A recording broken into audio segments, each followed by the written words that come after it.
Do you remember the 60s, the era of wild colors, mini skirts, and unforgettable hairstyles? Today, we dive into the fashion that every teen couldn't resist.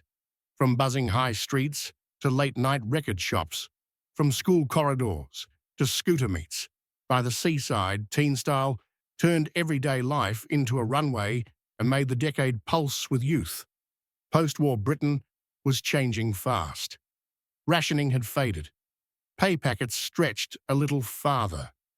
And for the first time, teenagers had money to spend and a voice to express. Transistor radios and TV brought music into bedrooms.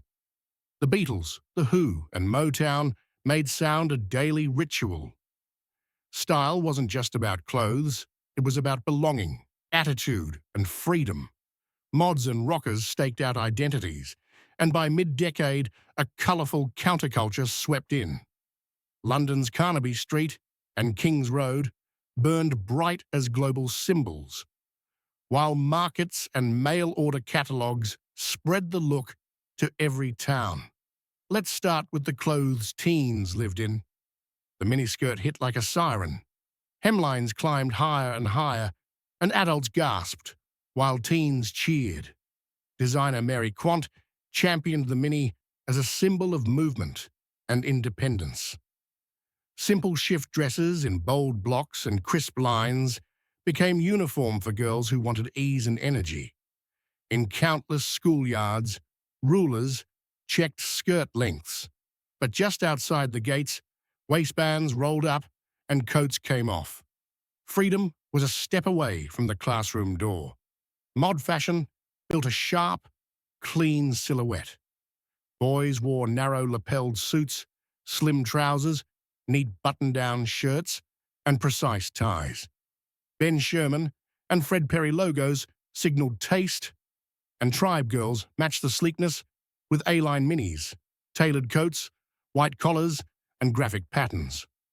Color was fearless: mustard, tomato red, sapphire blue, and stark black and white.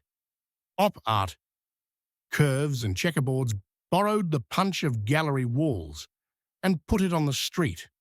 A perfectly ironed crease, a polished loafer, a coordinated bag and belt, even a scooter mirror arrangement turned everyday dressing into ritual. By the mid to late 60s, psychedelic prints surged. Music got trippier, posters swirled with neon, and clothes answered back: paisley, tie-dye, kaleidoscope motifs, and velvet popped on jackets, shirts, and dresses. Boys, too, loosened up with ruffled fronts, bold colors, and Nehru collar jackets. Eastern influences drifted into wardrobes alongside sitars on hit records. Clothing felt like a light show you could wear. Footwear told its own story. Go-go boots, especially in glossy white, partnered with minis and dominated dance floors. Chelsea boots, sleek and elastic-sided, became a teenage staple and carried the stamp of the Beatles. Mary Janes and kitten heels gave a cute meets chic finish. Desert boots and brogues grounded mod looks, while plimsolls and early sneakers began to sneak into casual weekends. Rockers held onto heavy boots for the long ride out of town. Laces shone, toes gleamed, and countless teens learned the art of mirror-level polish. The future arrived early with space-age style. Courageous-inspired vinyl raincoats, metallic fabrics, sharp angles, and oversized zips hinted at rockets and moon landings. White and silver replaced traditional palettes for a cool, streamlined effect. Sunglasses and geometric cuts completed the orbit-ready vibe. Even umbrellas and handbags echoed the mod geometry as if the whole outfit had been designed with a ruler and a laser. Not everyone could afford trend temples in London. DIY ruled. Sewing machines hummed in living rooms as hemlines rose, buttons changed, and collars sharpened. Catalogues from Littlewoods and Kays delivered fashion to doorsteps. Market stalls became treasure hunts. Teens built looks piece by piece, mixing the best they could get. with the best they could make. A thrifted skirt, a home-sewn hem, and a bright new scarf could create a signature hair amplified everything. For girls, volume meant status. Beehives and bouffants reached skyward with backcombing and a haze of hairspray party nights lifted hair even higher. Then came Vidal Sassoon, who sliced through all that height with geometric bobs and five-point cuts that framed the face and moved with the body. The pixie crop, made iconic by Twiggy, added a fresh androgynous edge and paired perfectly with bold lashes and clean lines. The message was clarity and confidence. For boys, the Beatles changed the rules. The mop top softened, strict short back and sides with a forward fringe and longer sides. It looked relaxed, tidy and rebellious all at once. Rockers kept faith with pompadours and slicked back quiffs, pairing hair with leather and chrome. By mid-decade, every town had its split, the glossy sweep of a rocker's hair on one side of the dance floor and the shaggy swing of a mod fringe on the other. Accessories sealed the deal.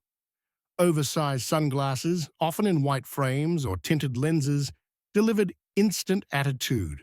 Headbands and scarves kept hair in shape and added a jolt of color at the crown.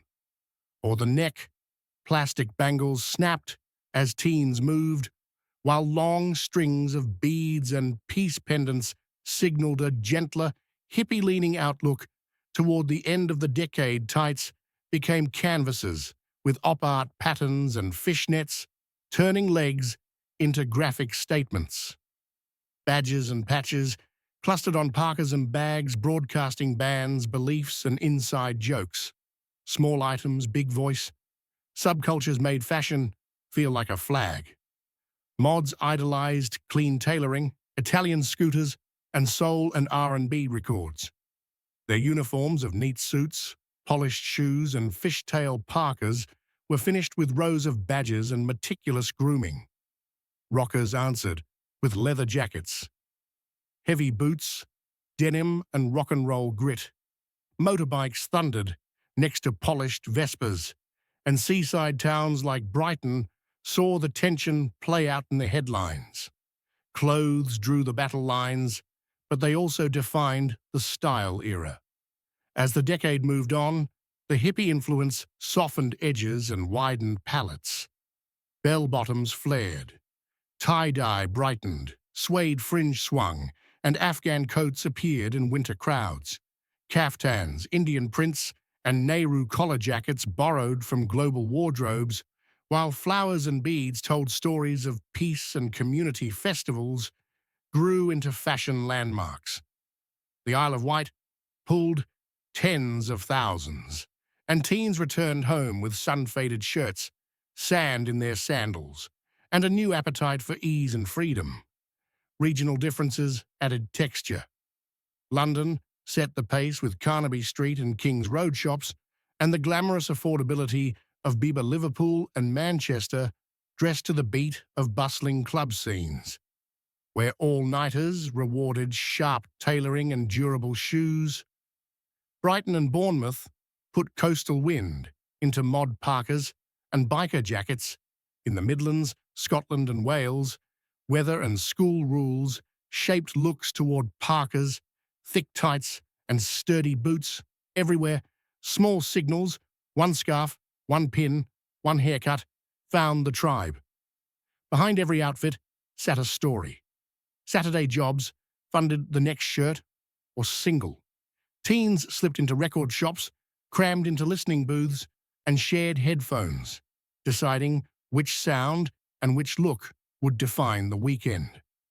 A perfect collar or a rare import record had the power to set a whole friend group buzzing. Pay envelopes disappeared almost as soon as they arrived, exchanged for a clean pair of trousers or a new print dress that would turn heads at the youth club. Parents watched all this with a mix of shock, pride, and strategy.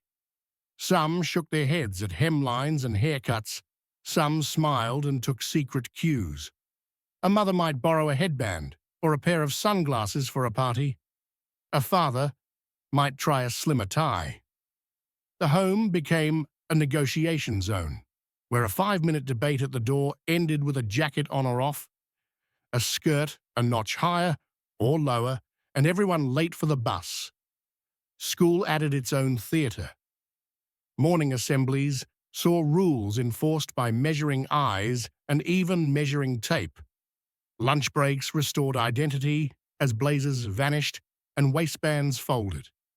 By home time, the reversible act repeated in slower motion.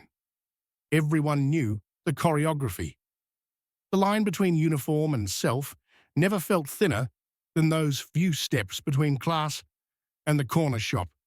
Pop culture poured gasoline on the fire. TV shows like Ready, Steady, Go and Top of the Pops broadcast new looks into living rooms. A Hard Day's Night cemented the mop top with a global audience blow-up flung London fashion into the international imagination. Emma Peel on The Avengers turned a catsuit into shorthand for powerful femininity. Teenagers learned to dance, dress, and pose along with the screen. Street life was the feed before feeds existed. Window shopping replaced scrolling. Carnaby Street drew crowds who watched, copied, and improved on each other's outfits. Scooters glittered with chrome and extra mirrors like rolling light displays. At youth clubs and local dances, approval traveled fast. One brave choice on Friday could be next week's new normal. Fashion offered rebellion without a speech. Shorter hemlines said freedom. Longer hair said independence. Badges, patches, and beads said belief. The core was mix and match confidence, a second-hand find, a catalogue score, a homemade tweak, and the swagger to wear it like it belonged. Style turned daily routine into declaration. It was ordinary magic, and teens worked it every day. Did you ever wear any of these trends or see them in your family albums? Share your memories in the comments.